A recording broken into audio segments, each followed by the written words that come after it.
I'm the orphan girl adopted by the Moretti family, which was the biggest mafia family on the East Coast. The current Don Grayson Moretti was my best friend growing up. At a family banquet, somebody slipped him an aphrodisiac, and I slept with him. Good news, the experience was incredible. He was absolutely massive, and we went at it 8 times in a single night. Bad news, I'm pregnant. He's just put out a massive bounty, ordering every man he has to hunt down the woman who vanished from his bed a month ago. The Moretti family has eyes on every street in New York. Not even a rat can dig a hole without him knowing. I forced my face into something calm and clapped him on the shoulder. Gray, that girl from that night. Did you find her? What are you going to do? Grayson let out a cold laugh. Break every bone she's got.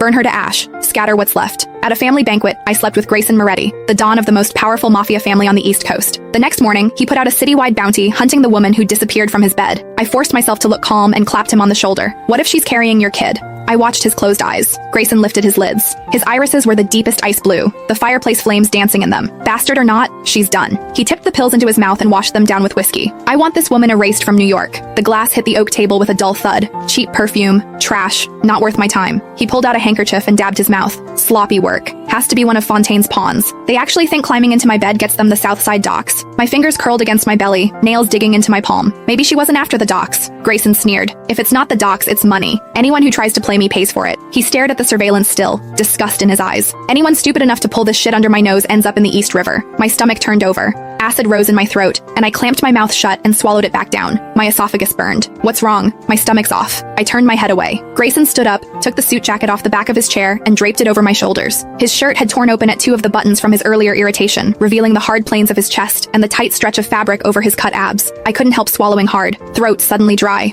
I couldn't help but think back to that night. I bit down hard and shook the image out of my head. Survival first. The nausea passed. I clutched the edge of his suit jacket. His gaze traveled down my face and stopped at my feet. The back of my right heel had been rubbed raw by my shoe, and blood was seeping into the leather. Grayson pulled out his phone and called Ryan, his right hand. Bring a pair of size 5 flats to the parlor. Soft soles. 3 minutes. A warmth bloomed in my chest. Was he worried about me? He hung up and dialed another number. Mia, come pick her up. Take her to the family doctor for a stomach workup. Give her 2 weeks paid leave. I don't want to see her face for a while. Mia's voice came through faintly, asking what was going on. She looked sick. It's annoying me. Right. I needed to lock in what I already knew about this man. He was cold-blooded, and he didn't go soft for any woman. Ever. Grayson hung up. Ryan came in carrying a shoebox and set the flats by my feet.